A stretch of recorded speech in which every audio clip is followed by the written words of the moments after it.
Hello and welcome to Zoology Pathshala. In today's video, we are going to talk about tissues. सबसे पहले समझ लेते हैं कि टिश्यूज़ क्या होते हैं. A tissue is a group of similar or dissimilar cells that performs a specific function. In unicellular organisms, a single cell performs all functions.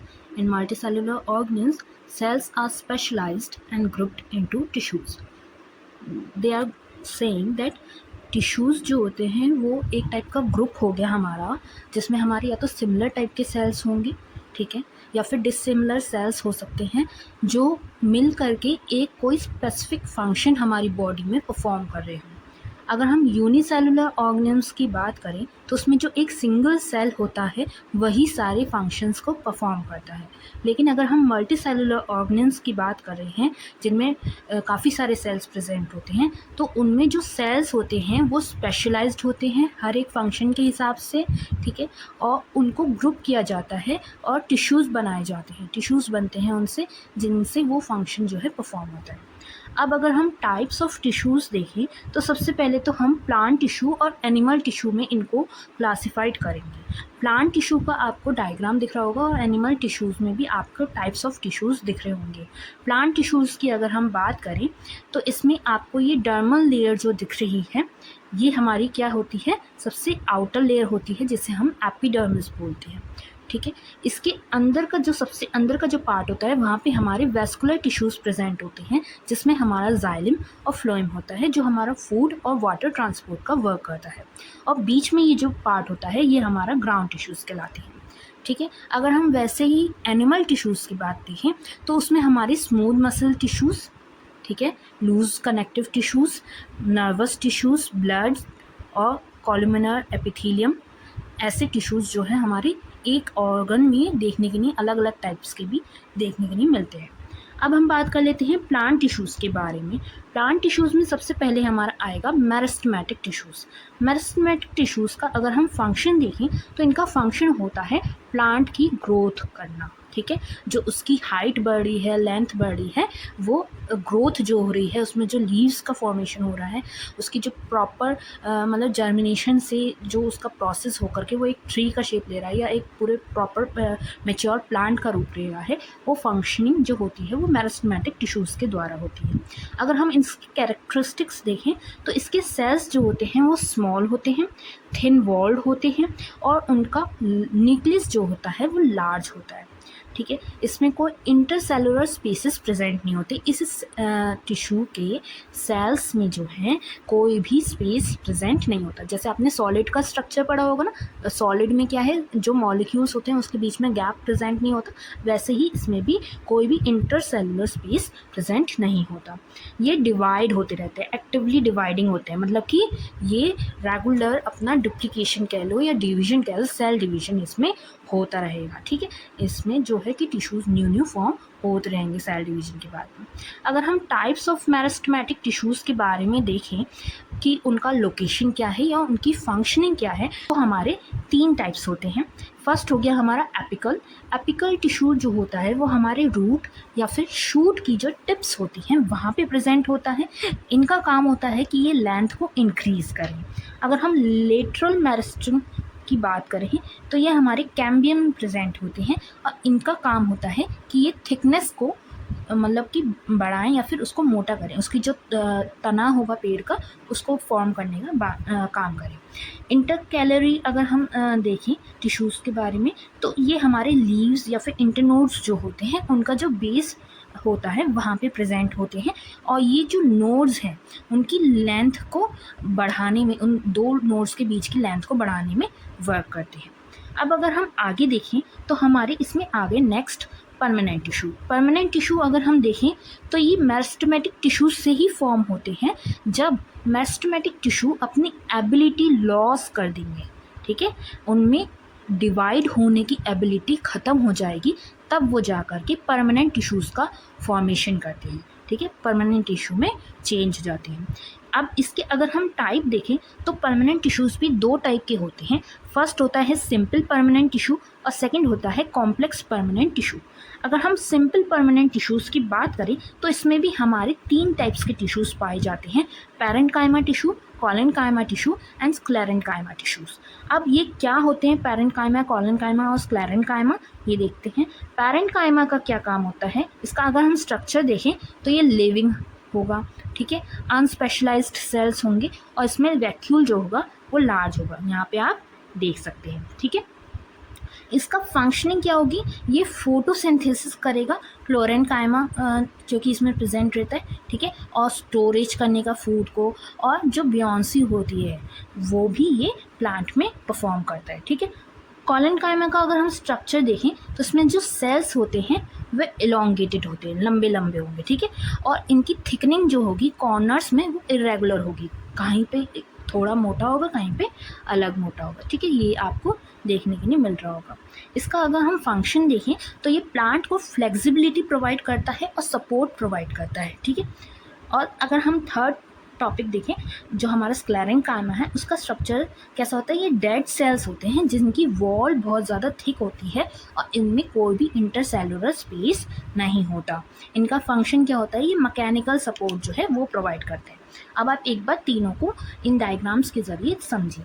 इसमें हमारे सेलुलर स्पेस जो है प्रेजेंट है, ये लिविंग है, अनस्पेशलाइज्ड सेल्स हैं और इसमें लार्ज वैक्यूल्स है, ये फोटोसिंथेसिस का प्रोसेस कर रहे हैं, स्टोरेज का प्रोसेस कर रहे हैं, ठीक है। अब कॉलेनकाइमा में क्या है, हमारे जो सेल की थिकनेस, सेल के जो कॉर्नर्स हैं उनकी थिकनेस जो है वो इरेगुलर है, ठीक है, कहीं पे कितने मोटे कहीं पे कितनी मोटी, और इनकी सेल का शेप जो है वो इलोंगेटेड है, ठीक है, और ये फ्लेक्सिबिलिटी वगैरह हमारे प्लांट को जो है प्रोवाइड कर रहे हैं। और अगर हम स्क्लेरेंकाइमा टिश्यूज़ को देखें तो ये हमारे डेड सेल्स से बने होते हैं, ठीक है, और ये जो है सिर्फ हमारे मैकेनिकल सपोर्ट प्रोवाइड करते हैं प्लांट को। आई होप आपको ये जो है कि तीनों में समझ आ गया होगा। नेक्स्ट हम देख लेते हैं complex permanent tissues. Complex permanent tissues में हमारे जो जाइलम है और फ्लोएम है वो आ गए। ये दो टाइप के सेल्स जो हैं हमारे कॉम्प्लेक्स परमानेंट टिश्यूज़ को बनाते हैं। जाइलम जो होता है वो हमारा वाटर ट्रांसपोर्ट का वर्क करता है, ठीक है। इसमें अगर हम कॉम्पोनेंट्स देखें तो इसमें tracheids, vessels, xylem parenchyma, xylem fibres, ये सारे हमारे कॉम्पोनेंट से मिल करके ये जाइलम जो है हमारा बना होता है। अगर हम फ्लोएम की बात करें तो ये हमारा फूड ट्रांसपोर्ट करता है और इसमें हमारे sieve tubes, companion cells, phloem parenchyma, phloem fibres जो है मिल करके फ्लोएम को हमारे बनाते हैं। अब अगर हम एनिमल टिश्यूज़ को देखें तो एनिमल टिश्यूज़ में सबसे पहले हमारे आगे एपिथेलियल टिश्यूज़। एपिथेलियल टिश्यूज़ का फंक्शन क्या होता है, ये हमें प्रोटेक्शन और एब्जॉर्प्शन का प्रोसेस और सिक्रीशन करने में मदद करते हैं। अगर हम इसके टाइप्स के बारे में देखें तो सबसे पहला आ गया हमारा सिंपल एपिथेलियम। सिंपल एपिथेलियम क्या होते हैं, ये सिंगल लेयर के होते हैं, ठीक है, जो हमारी लाइनिंग होती है, ठीक है, ऑर्गन्स की, उनको बनाने का काम करते हैं। और इसमें इतने हमारे ये जो आपको साइड में 4 टाइप्स के ये दिखा रखे हैं, ये हमारे सिंपल एपिथेलियम टिश्यूज़ में आ गए। Squamous epithelium, cuboidal epithelium, ciliated epithelium और ग्लैंडुलर एपिथेलियम, ठीक है। अब जो नेक्स्ट है वो है स्ट्रेटिफाइड एपिथेलियम। ये हमारे मल्टीपल लेयर्स के होते हैं, जैसे कि हमारी स्किन हो गई वो मल्टीपल लेयर्स की होती है, तो ये हमारी स्किन जो है वो किन से बनी हुई है, स्ट्रेटिफाइड एपिथेलियम सेल्स से बनी हुई है, टिश्यूज से बनी हुई है। अब नेक्स्ट हमारे आगे कनेक्टिव टिश्यू। कनेक्टिव टिश्यूज़ की अगर हम बात करें तो उसमें जो फंक्शनिंग होता है वो उनका होता है कि वो कनेक्ट कर रहे हैं। कनेक्टिव नाम है तो फिर मतलब क्या करेंगे, वो कनेक्ट करेंगे, ठीक है। हमारे ऑर्गन्स हो उनको सपोर्ट कर रहे हैं, उनको कनेक्ट कर रहे हैं, उनको एक दूसरे से बाइंड करके रख रहे हैं, ठीक है। अगर हम इसके टाइप्स के बारे में देखें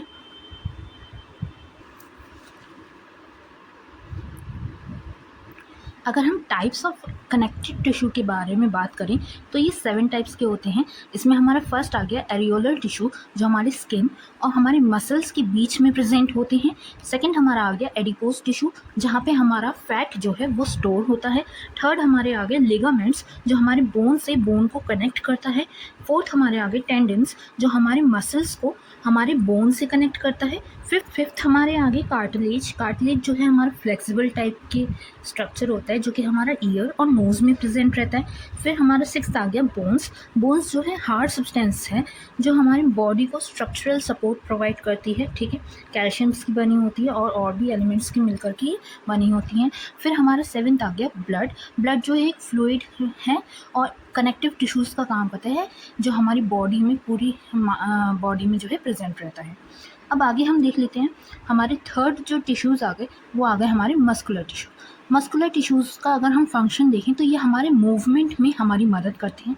अगर हम इनके टाइप्स के बारे में बात करें तो इसमें हमारे फर्स्ट आ गए स्केलेटन मसल्स, सेकंड आ गए कार्डिक मसल्स और थर्ड आ गए हमारे स्मूथ मसल्स। स्केलेटन मसल्स हमारे स्केलेटन में प्रेजेंट होंगी, ऑब्वियस सी बात है। कार्डिक मसल्स हमारे हार्ट में प्रेजेंट होंगी और स्मूथ मसल्स हमारे और ऑर्गन्स जो होते हैं वहाँ पे प्रेजेंट होंगे, जैसे कि हमारा इंटेस्टाइन वगैरह हो गया। अगर हम इनका टाइप, अपीयरेंस और इनका कंट्रोल किस टाइप का कंट्रोल रखते हैं या इनकी लोकेशन क्या होती है, इनके बारे में अगर हम इनको डिस्क्राइब करना चाहें तो जो हमारे स्ट्रेटेड मसल्स होते हैं, ठीक है, वो कैसे होते हैं, इनका अपीयरेंस जो होता है स्ट्रेट होता है, ये हमारे वॉलंटरी एक्शंस को कंट्रोल करते हैं। ये इनका जो लोकेशन होगा वो स्केलेटल मसल्स होगा, तो मतलब कि स्केलेटल मसल्स जो होते हैं वो हमारे स्ट्रेटेड मसल्स भी कहलाते हैं। अनस्ट्रेटेड मसल्स जो होते हैं वो अपीयरेंस कैसा होता है, इनका स्मूथ होता है। ये हमारा इनवॉलंटरी एक्शंस जो होते हैं इनको कंट्रोल करते हैं और जो हमारे इंटरनल ऑर्गन्स हैं उनकी वॉल्स जो होती हैं वो इनसे बनी होती हैं। मतलब कि हमारे जो स्मूथ मसल्स हो गए वो हमारे अनस्ट्रेटेड मसल्स भी कहला सकती हैं। अब नेक्स्ट आ गया हमारा कार्डिक मसल्स। कार्डिक मसल्स हमारे स्ट्रेटेड अपीयरेंस में आते हैं, ये हमारे इनवॉलंटरी एक्शंस को कंट्रोल करते हैं और ये हमारा हार्ट में प्रेजेंट रहता है। अब फोर्थ हमारे आ गए नर्वस टिश्यूज़। नर्वस टिश्यूज़ की अगर हम बात करें तो ये हमारा इम्पल्सिस जो होती हैं, ठीक है, मैसेजेस जो होते हैं उनको ट्रांसमिट करने का, उनको पहुंचाने का एक जगह से दूसरी जगह हमारे ब्रेन तक पहुंचाने का काम करते हैं। इनका अगर हम स्ट्रक्चर देखें तो ये हमारे न्यूरॉन्स से बने होते हैं, ठीक है। न्यूरॉन का आपको ये स्ट्रक्चर दिखने को मिल रहा होगा यहाँ पे पूरा ये, ठीक है। इसमें हमारी सेल बॉडी, एक्सॉन और डेंड्राइट्स होता है। ये जो सेम डेंड्राइट है, यहाँ पे एक्सॉन वाली टेल पे हमारा दूसरा डेंड्राइट, मतलब कि दूसरा न्यूरॉन जो होगा वो अपने डेंड्राइट से अटैच होगा और इनके बीच में हमारा एक कनेक्शन बनता है जिन्हें हम साइनैप्स बोलते हैं, ठीक है। अब ये जो है न्यूरॉन्स जो हैं ये हमारे कहाँ पाए जाएंगे, ये हमारे ब्रेन में, स्पाइनल कॉर्ड्स में और नर्व सेल्स में पाई जाएंगी और ये मैसेजेस को ट्रांसमिट करने का, इम्पल्सेस को ट्रांसमिट करने का वर्क करेंगे। तो यही था हमारा आज का टॉपिक, टिश्यूज़। आई होप आपको ये टॉपिक समझ में तो अगर आपको ये वीडियो अच्छी लगी और आपको ये वीडियो अच्छे से समझ में आई हो तो प्लीज़ मेरे चैनल को सब्सक्राइब करना ना भूलिएगा। और भी ऐसे कई सारे टॉपिक्स के लिए मैं आपको नोट्स प्रोवाइड करती रहूँगी। अगर आपको किसी टॉपिक पे नोट चाहिए तो आप मुझे कमेंट करके स्पेशली बता सकते हैं, मैं उस पर भी आपको नोट प्रोवाइड करवा दूँगी। तब तक के लिए स्टे ट्यून्ड, बाय बाय।